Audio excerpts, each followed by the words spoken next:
Welcome to the Three Championship Drive podcast on YouTube, hosted by me, Lance Caporossi. Follow me on X at Lance Caporossi, the same way you see it spelled on the screen. Do us a favor, hit that subscribe button, like the video, but more importantly, tell a Pistons fan. On today's podcast, I'm welcoming a special guest, Chubbs. Glad to have you. I know that we've interacted quite a bit on Twitter. How about you drop your handle to give some of these guys, let them know where they can follow you at. It's Talk with Chubbs. That's Talk with WIT Chubbs CHUBBS on Twitter. And I will drop the link in the description below after we get this thing rolling. So anyways, the Detroit Pistons, they just lost to the Houston Rockets. It was a tough loss. They lost 101-99. One of those games where it was in their hands. They had it. They could have won it. But unfortunately, they're down without Jalen Duren. He definitely could have helped on the offensive rebounding for sure. I think Houston had like 17 more than the Detroit Pistons. But like, what was your biggest takeaway from this game? And what's your biggest takeaway from the first 11 games of the season? Well, from this game, I will say that, let me start by saying thank you for having me. No problem. Appreciate it. And to get back to it, I would say for this game, I would say my biggest takeaway, we got punked tonight. There's no other way to say it, man. We really got punked. Like, they was taking the ball from us. Like you said, they killed us on the glass, like offensive rebound after offensive rebound, especially late in the game. So, like, that was real crucial tonight for me. And as far as the season goes, I still just see them adjusting to a new system and to each other still. So I'm glad that you can see everybody been posting. They got 4 wins already, and it took Monty until like January to get 4 wins. So I guess that's a good thing to look at it too. So we're progressing from last year already. Oh, no, definitely for sure. And real quick about this game that they just played, like it's crazy because across the board, in terms of like shooting, they shot 42% compared to Houston's 40%. They hit 32% of their threes. Houston hit 20. Very winnable game. Where they lost was that turnover battle. And again, not having Jalen Duren. I mean, they won the rebound. The Houston won the rebound battle 53-46, but they were just getting second chance after second chance after second chance. I agree with you. They got punked. Cade had a spectacular game, though, with 26, I believe 26, 8 and 8, went 10 for 21 from the field, got to the line 6 times, which might be a career high because he never gets a favorable whistle. But let me ask you about Cade though. Do you think he could be an all-star this year? Yes, but we have to be close to 500.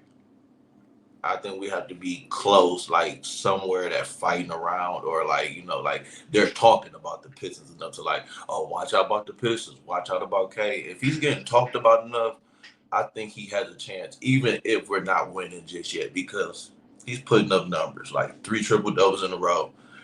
Probably could have had one tonight, but like he was in a little foul trouble, so he was, you know what I'm saying, in and out. But I think he will be. If not this year, he's going to be one for sure next year. For sure. Yeah. I put my money on that one. I would definitely put, I mean, yeah, if I'm betting on him to be an all-star, whether it's this year or next year definitely seems like the safer bet. But so far, in the first, I don't know what the stats will be after the 11th game, but in the first 10 games, averaging 22, 7 and 8, shooting 47% from the field, 33% from the 3-point line, and 80% from the free throw line, which is a little bit of a dip from last year, but everything else is up. He has been phenomenal. Did you have any doubt if he could be like the quote unquote franchise player heading into this season? None whatsoever. Like I knew it from the moment we drafted him, he would be here. It just took a little time because the injury set him back, the different coaches, players coming in and out.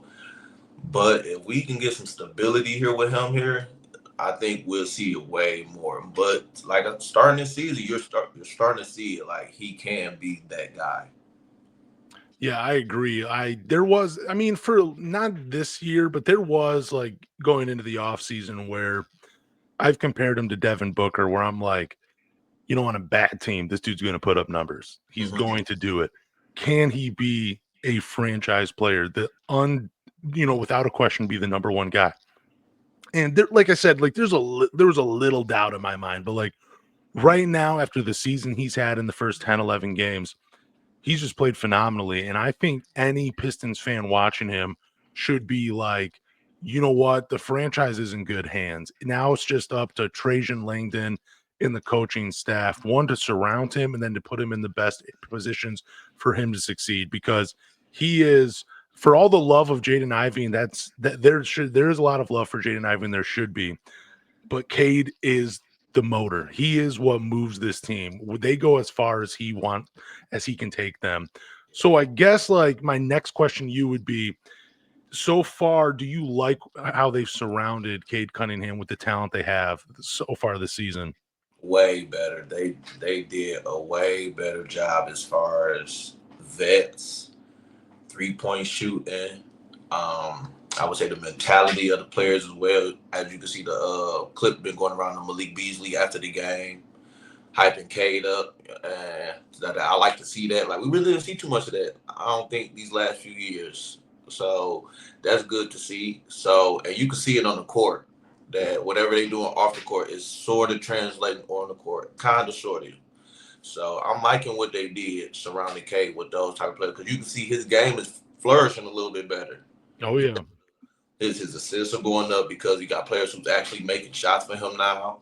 Then with the spacing, due to the fact that they're making shots, he's able to get to the basket a lot more. So now that's why he's maybe going to the line, you know what I'm saying, a little bit more than he usually was. Still, I actually should be going more than what he is, in my honest opinion. Yeah, I would say probably the biggest improvement from Cade Cunningham, since you're talking about the line, is Mhm. me watching him in these first few games, is the way he's attacking the rim. He's been more aggressive. He's been going at the chest of defensive players. He's been figuring out how to finish around the rim, which has been a real criticism of mine. Like, I felt like for a 6'6", 6'7" point guard, I know he wasn't the most athletic player, but I'm like, man, you have to figure out how to finish around the rim, because early on, even going back to summer league, his stuff was getting like blocked at the rim quite a bit. So that's been the biggest improvement from me. But what's been the biggest improvement to you as you're watching Cade Cunningham this season? What do you think he's most improved on so far? I want to say his assertiveness of the game, Mm, like picking his spots when to take over. I'll start. He's posting up more too. I'm starting to see, and he's getting to his spots. Like, he's getting to his spots quicker and making his decision making is still, I wish, could be better, but like I said, just his assertiveness. That's what it is for me. yeah, that was something I talked about on this podcast, was because you know how he gets like that Luka Doncic comparison a little bit, Yeah. because they're both big point guards, Mhm. can do a little bit of everything.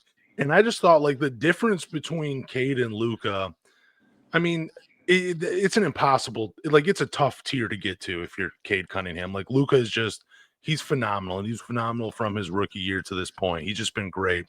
But I thought the difference was Cade was kind of more, he was less assertive, before this season. He wasn't as aggressive looking for a shot. I wanted him to steal the show. I wanted him to hunt for his stats first. I always felt like, it was, he's going to defer, and then in the fourth quarter try to take over, which I thought, man, if you want to get out to an early lead, you want to get yourself going, you need to go find your shot. And I feel like Cade has done a better job at doing that this year. A much, much better job, and I'm glad that he's doing it. You know what I'm saying? So, because we need that for him if he's going to be that all-star player that we all expect him to be. Oh, 100%. What are your thoughts on Jaden Ivey, though? I mean, were you like a fan like me where it was, maybe the Pistons should trade him, maybe they should move on? What do we need to see from him in order for him to be the backcourt mate for Cade Cunningham going forward? What were your thoughts on him before this season? I wanted Keegan Murray that draft, so I was a Keegan Murray guy. So it was, and then he played at Purdue, so I was always already rooting against him. Yeah. I root for Michigan and Michigan State basketball, so I'm like, but I'm like, maybe it could work. I always thought like maybe he could be that guy off the bench who can come in and be like the scorer, take over the game, because I've always said he was a better one-on-one player. and he wants the ball a lot in his hands.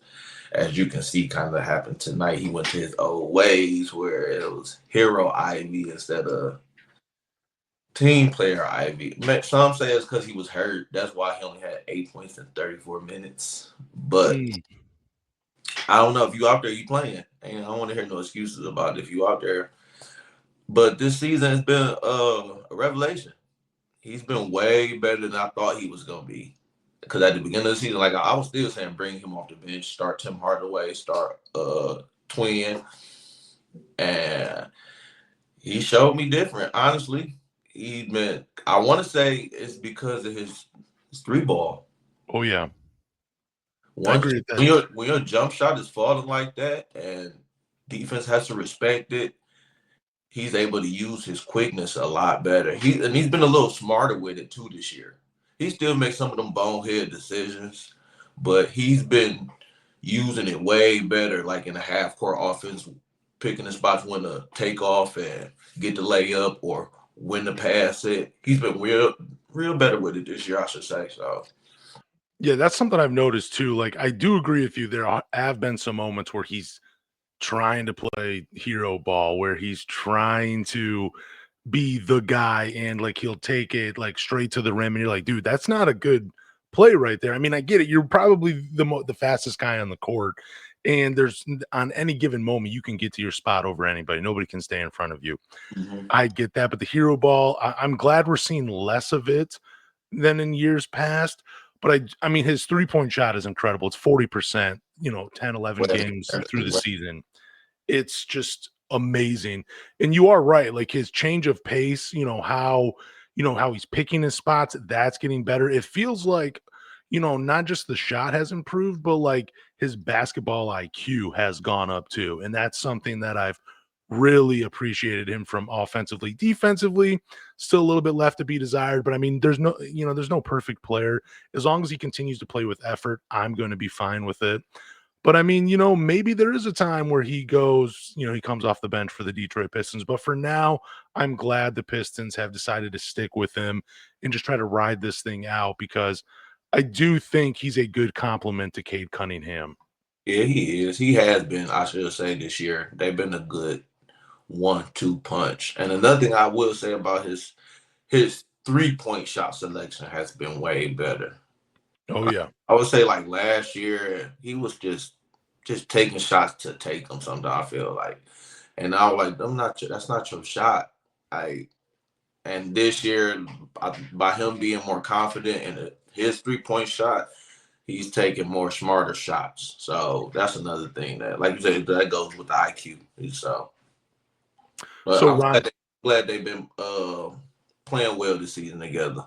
same, dude. They look like a real thunder and lightning. Like every time I say thunder and lightning, I think of the old Reggie Bush, backfield. But like, I really feel like these two can make it work. But Hey, got their little handshake. So yup, dude, I do love the chemistry between them, and I love just how they're maturing as teammates. Like they seem to be like real friends on the floor, and that if I you think can have a friendship off the court, that does take precedent on the court. It does carry over. So I'm happy to see that. I don't know if you saw it, but like when they was doing the photo shoot at the beginning of the season, a few players was there, and you could hear K, "Where J.I.? Where J.I.? Come on, J.I. Mhm. Picture." You know what I'm saying? So you can see is genuine that, Yep. that they want to make it work, and I could tell by Ivy putting in the work that he's been doing that he wants to make it work. So Yeah, no, you're right. I remember that because there was that photo circulating where it's like all the young guys with hmm, Malik Beasley and Tobias Harris, and there's no Jaden Ivey. But then we yeah, get the video a few days later where Kate's like, whoa, we can't do this without him. yeah. That's really cool. We haven't seen Asar Thompson, so we really can't say much about him other than how do you think when he returns this season? Because I think he will return at some point. How do you think he helps this team? Defensively, I think he will help us out a lot. Rebounding. Oh yeah. Because he was a beast on the boards. So I feel like him being able to take out one of the other team's best player and also being able to rebound and run the floor. him being able to just run the floor with the shooters we have, because he has guard like skills as well as his brother. So his decision making is just a little off because he was a rookie, so doing rookie stuff. But I just want him to come in and make an impact defensively. Do you think we see him at the 3, or do you think we see him more at the 4 when he returns? Because I think we see him more at the 4 when he comes back from the blood clots. Uh, that's tough. I want to. It depends. It really depends on the lineups, honestly. But either or, we're going to see him at both of them at a good amount. So, like I said, it just really depends on who you want him on the floor with.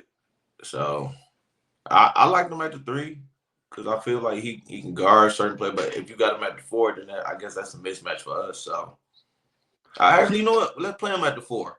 Let's Yeah, play him I at just the 4. when I watch him play, like I see those shades of like Sean Marion. You know what I'm saying? I mean, Mhm. Sean Marion was probably a better outside shooter, even though he had a funky shot. But like, just with the athleticism and the size, he could play that 4 spot. And he did it so well at 6'7" in an era where there was like 6'10", 6'11" guys playing the 4 spot.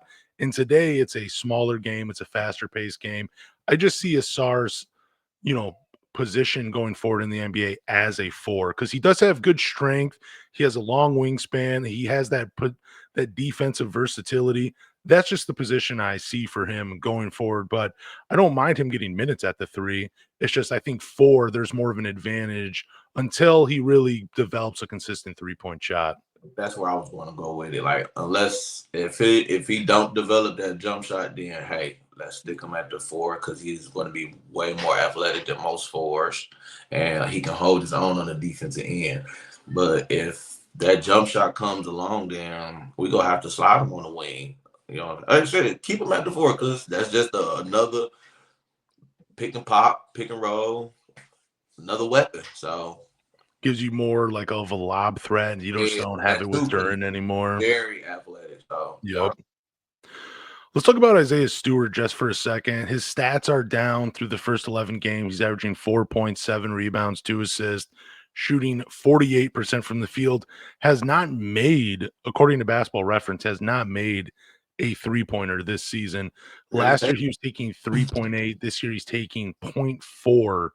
What do you think is going on with Isaiah Stewart? Do you think it's just more of coaching and they I want to was see gonna him? say, I want to say it's coaching. It got to be coaching because when you had Casey here, he was wanting Stu to take those shots. Yep. Under money, he was pick pop, sit in the corner. He was taking those 3-point shots. He was taking some. We were like, no, don't take this shot. He was getting them up, hitting them hard off the backboard. I remember those shots. And then he got to a point where he had a little clip. His shot was looking nice, and like now it's just like I guess he wanted to focus on finishing around the rim. I guess because he wasn't, to me, honestly, he was not that good of a finisher around the rim. Yeah. Or maybe I should say catching the ball was the first step. Like he had games. It was just like, come on, man, get it together. So I want to say maybe that's where you're trying to enforce that more, get more comfortable around the basket before you step out and shoot these threes, unless it's just there. Because, like, honestly, like, I want him to shoot more threes, but the way he's been playing, it's like, it's kind of been working out. In a Yeah, sense. no, I mean it has, but like I feel like that's such a huge part of his game, and Yeah. he was Don't spending want to take it away. At least let him shoot 2. If you want to take it down from where was that 4 point? What would you say? 4 point. what was that last year? It was let me see this real quick. 3.8. 3.8. So basically 4. Yeah, I'm saying take 2 a game, then, Stu. Yep. It was few like he's wide open on, you know what I'm saying? He's just not taking this, like he's waiting for the little dribble handoff. He's trying to get through the offense. So, but I want to say that's a part of also JB's biggest set of offense. A lot of motion and passing. They pass a lot. They kind of broke that down when Cleveland was playing the other night on how Kenny Atkinson has made them pass less. Mm. So it's making their offense probably a little more efficient. It's helping them. So I guess that's probably just a part of the offense.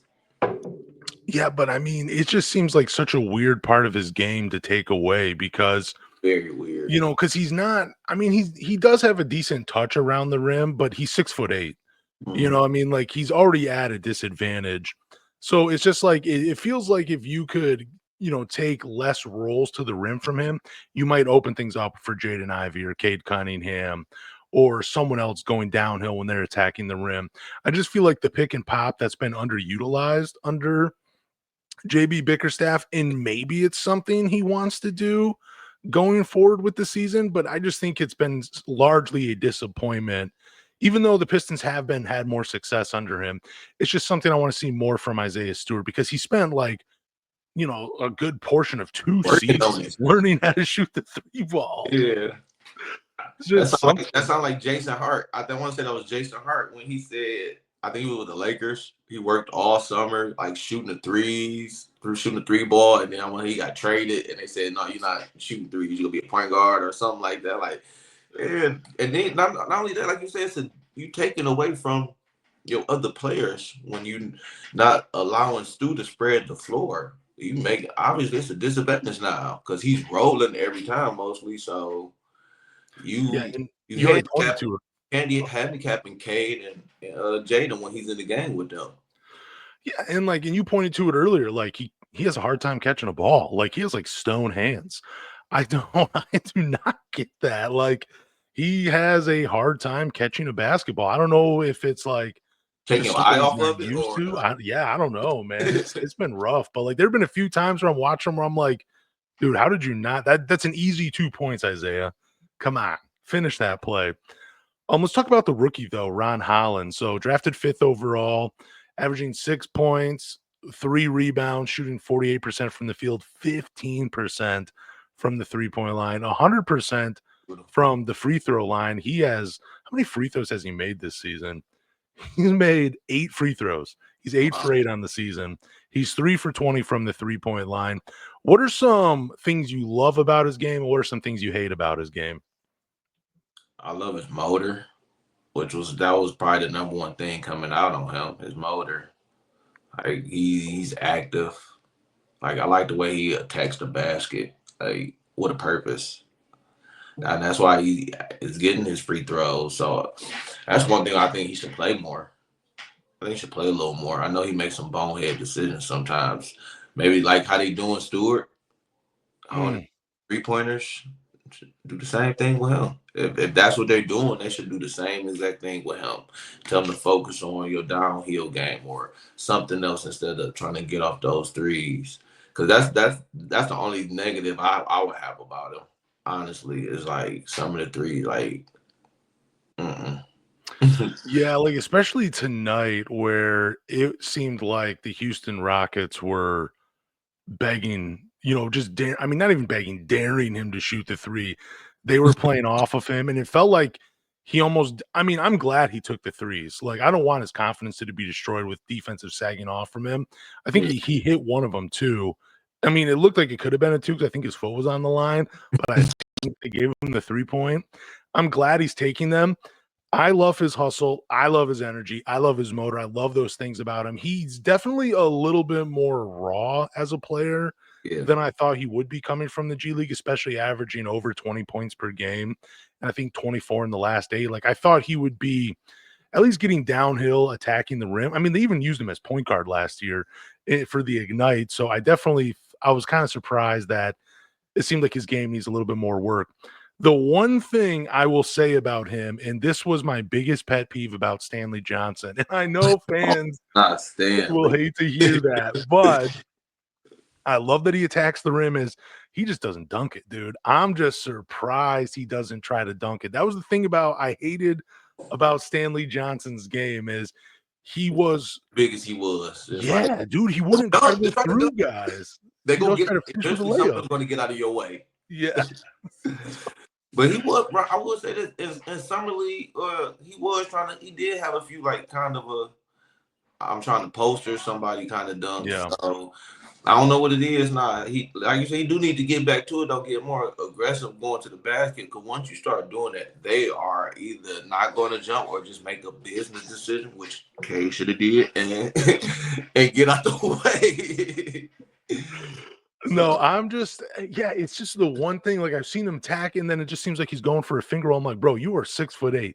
Going Dunking. up and under around a defender, that's something I do at the YMCA, like, but I'm only dude, I'm 6 foot. Like, I mean, I have to maneuver around bigger defenders.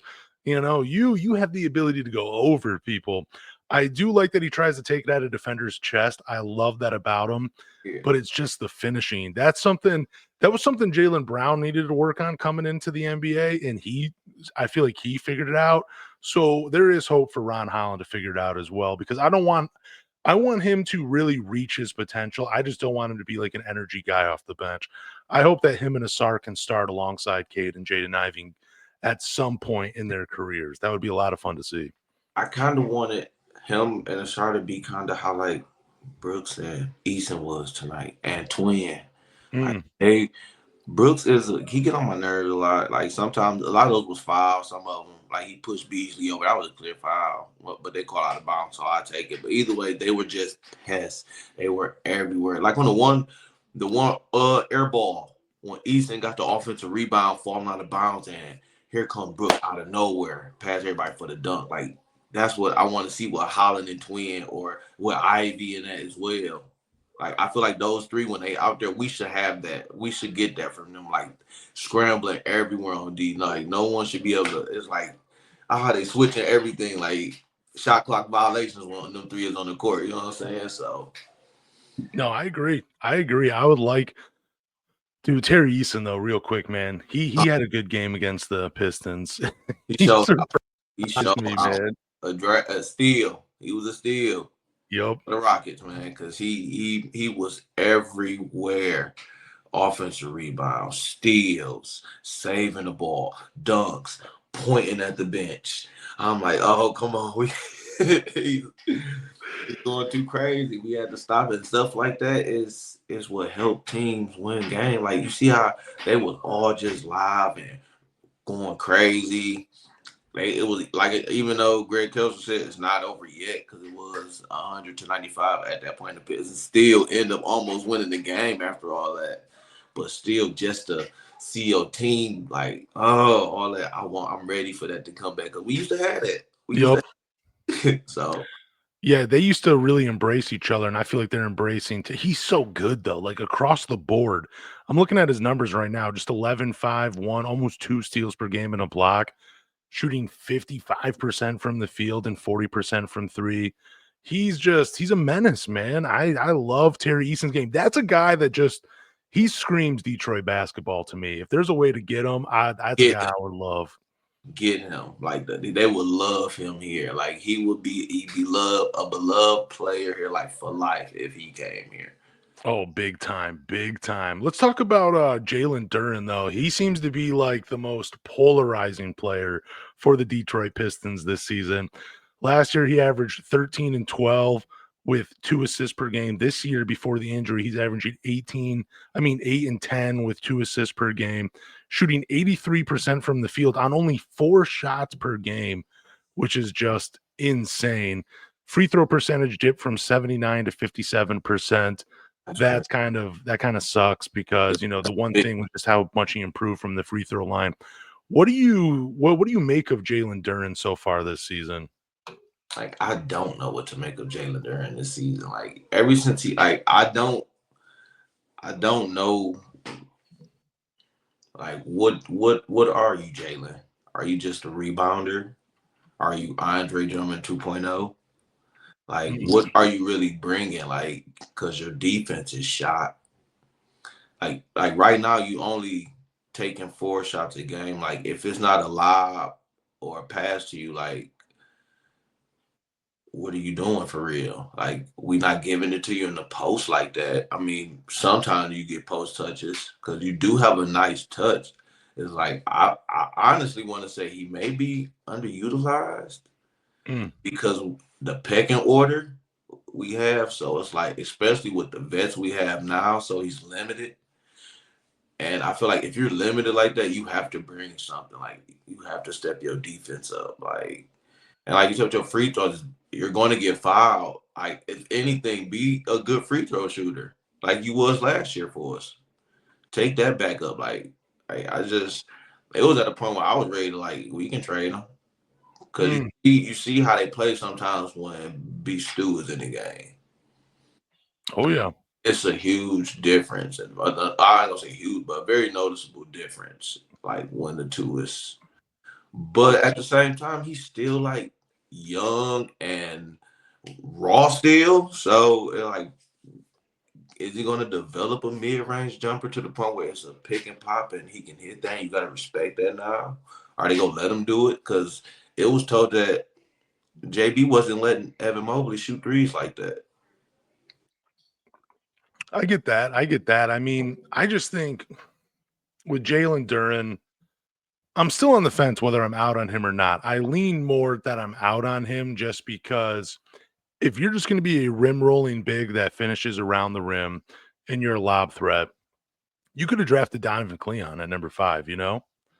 Hmm. Like, I mean, and I'm not saying Donovan Cleon's going to be a franchise defensive center, but it kind of looks like he's going to be. You know, that's a guy that you could probably rely on for 6, 7, 8 years in the NBA just to anchor the middle. Edie, And people keep telling me, just give it time for Jalen Duren. But it's like, dude, if you don't come into the NBA playing with that flip switched on for defensively, it's hard to flip it when you're in the NBA. Like you have habits that come over from high school and college to the NBA. And if you're not wired to play defense, it doesn't really change once you get to the pro level. I thought he was gonna be like a Bam type. Yeah. That's what I was hoping too. Like you got the mold of him, like, but then you got the shoulders of like a Dwight Howard. So it's like Yup. we should be getting more out of that. I feel like I said, I just think we're not maximizing what he can be, or he's probably not maximizing what he can be, or it's a mixture of both. Like, I'm not gonna say I'm out on him because like him being that live threat does help.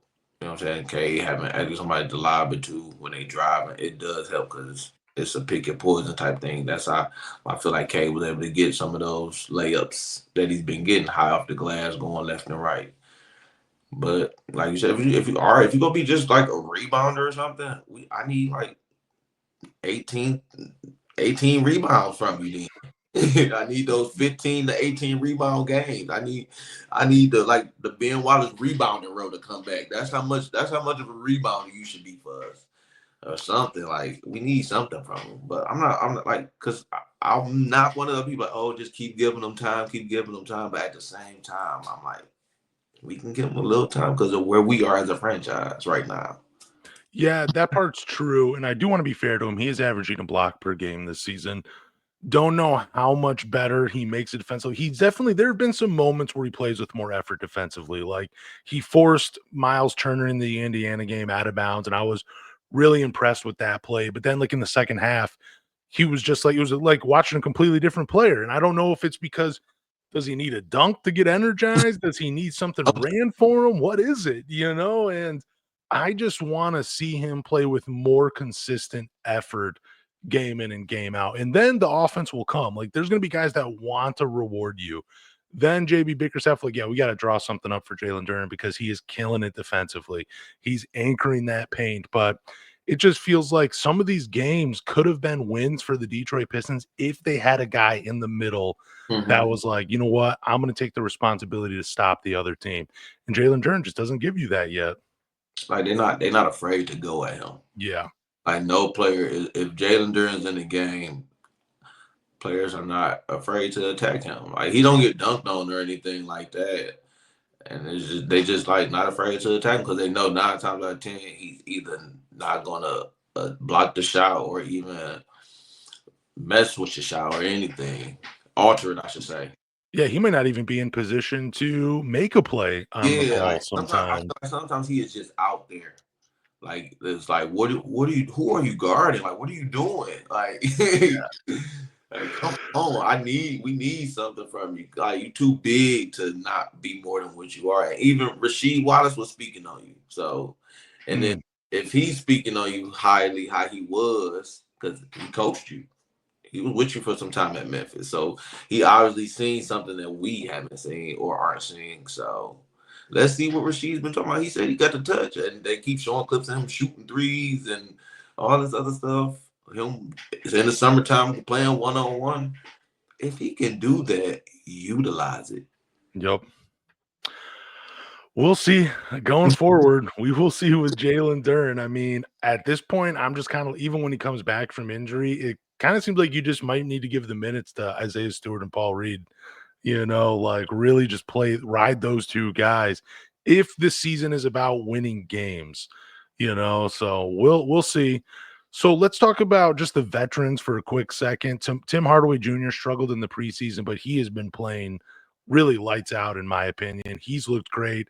Tobias Harris has still struggled. I feel like the offense really isn't quite there, and I don't know what's going on with him. Malik Beasley, I mean, dude, you couldn't ask for much more from Malik Beasley. I think he's been, other than a couple games here and there, he's been great this season. What veteran have you been impressed with, and what veteran have you been disappointed with? Well, first I'm gonna say I've been impressed with Malik Beasley. I'm not gonna lie, I was a little down on him coming in because his past few stints were like Minnesota and the Lakers. He wasn't the Malik Beasley I knew he was, like in Denver. But that's the Malik Beasley I'm starting to see. Mm, Shot live, active. So he surprised me the most. I wasn't too worried about Tim Hardaway Jr. I know a lot of people would, but I was like, I want him to start. That was one of the ones I was putting him in my starting lineup. Everybody who go start, I was putting him at the 2 guard spot because I knew it. He's a shot maker. He's going to make shots. I get that he had a bad preseason, but like him and Tobias just switched spots basically. if I'm not gonna say I'm disappointed in him, but if I had to say it, it would be Tobias Harris.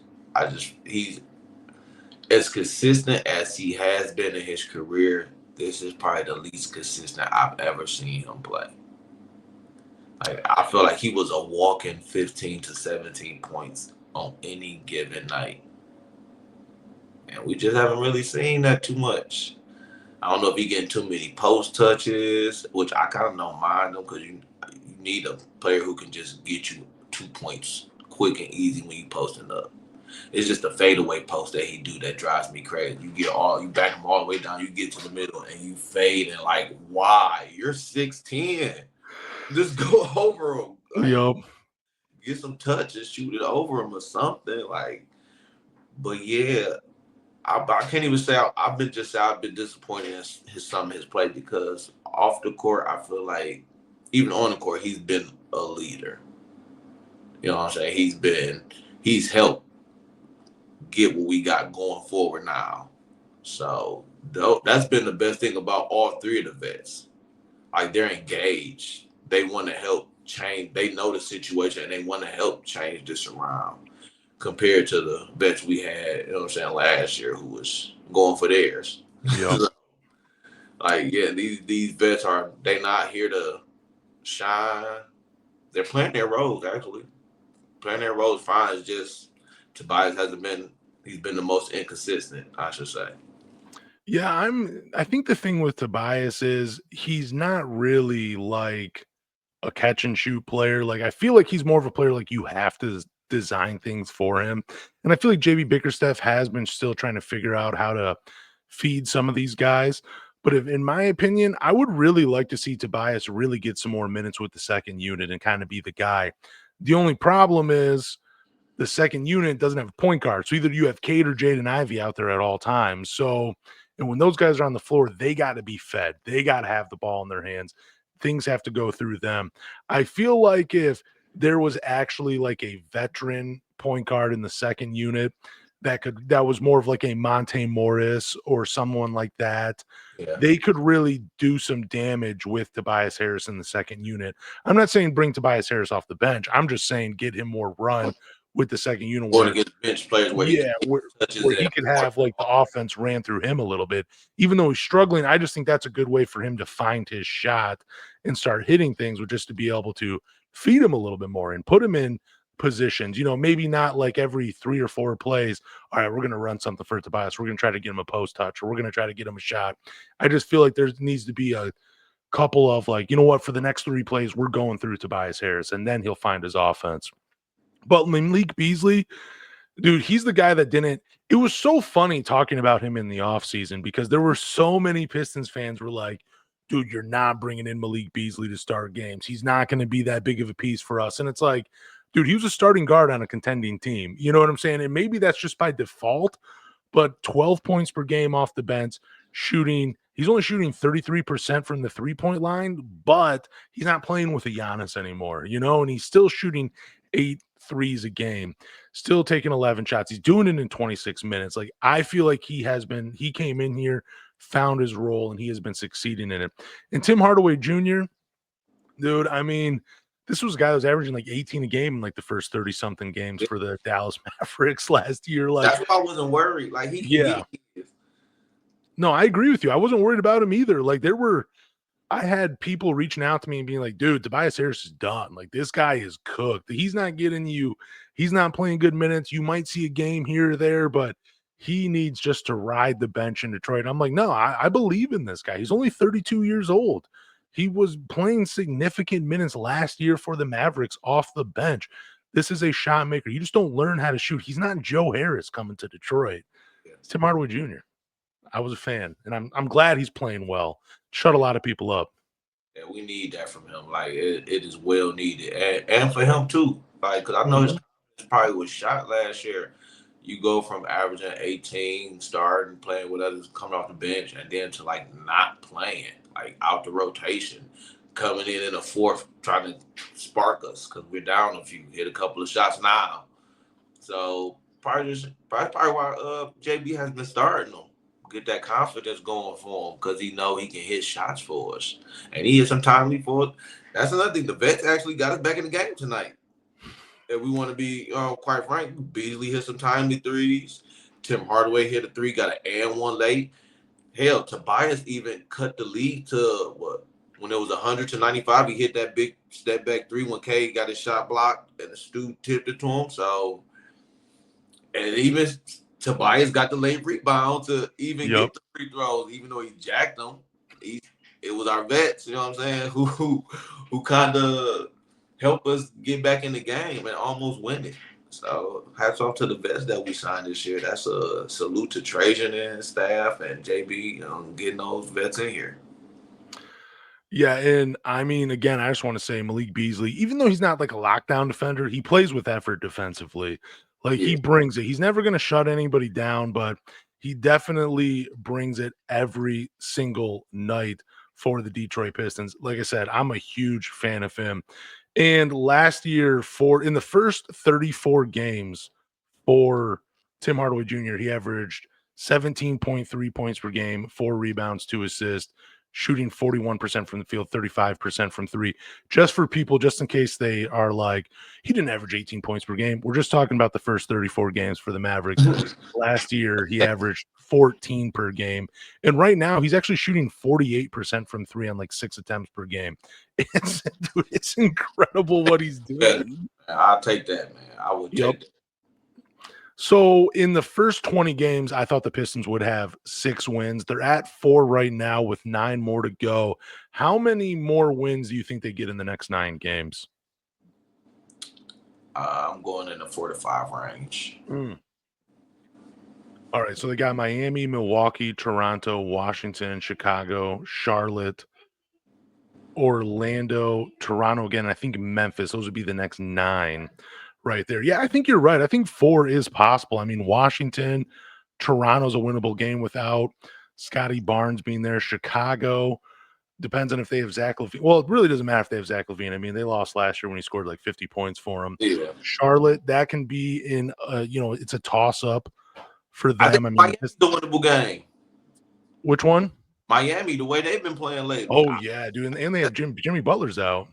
Yeah, that's so that may be a winnable game. So in that these next 9, I'll take 4 to 5 because Yeah, I that's want not a to bad. say this Not a bad last number. games, the last 4 was it? I want to say what the Lakers, Hawks, Charlotte, and Houston. What did they do?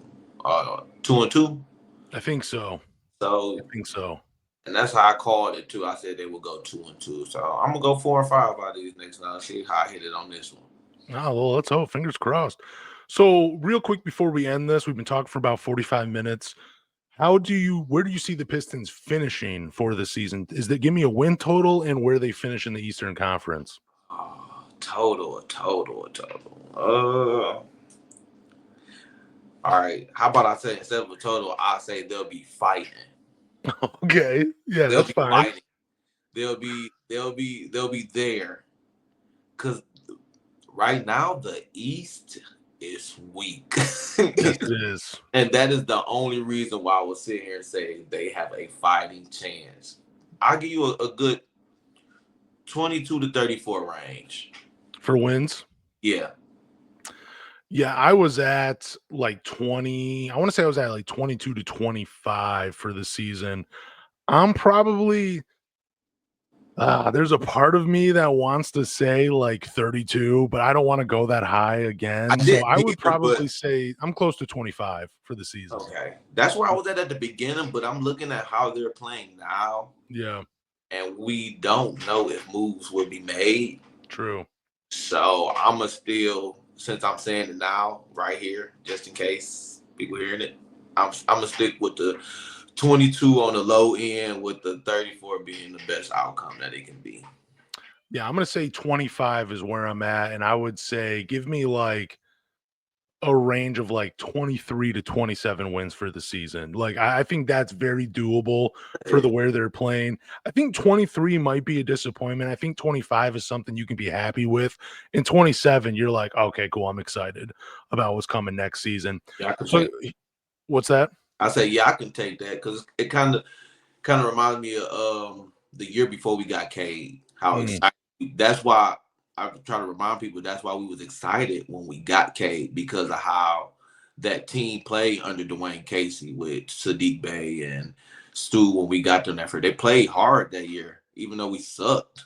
We mm. played hard, so hopefully we can get that going and that momentum carries over, and we go from there and we get this thing back rolling.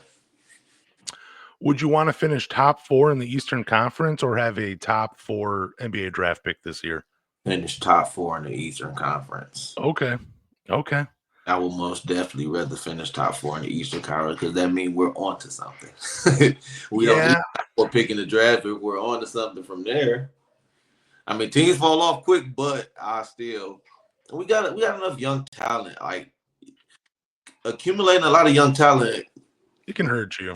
Like I cannot name really too many teams who was in the lottery year after year after year after year, and just all of it finally just came together. And like the Warriors, I wouldn't even say theirs happened over time, but they had vets that was there to able to trade off vets to make their team what they was. So they didn't have a bunch of rookies year after year after, like the Kings. You know, don't want to end up like the Kings.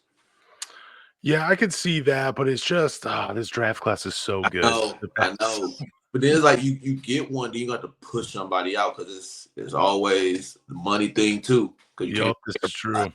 can't pay everybody, and everybody can't play. So it's just like it's a pick your poison type of thing.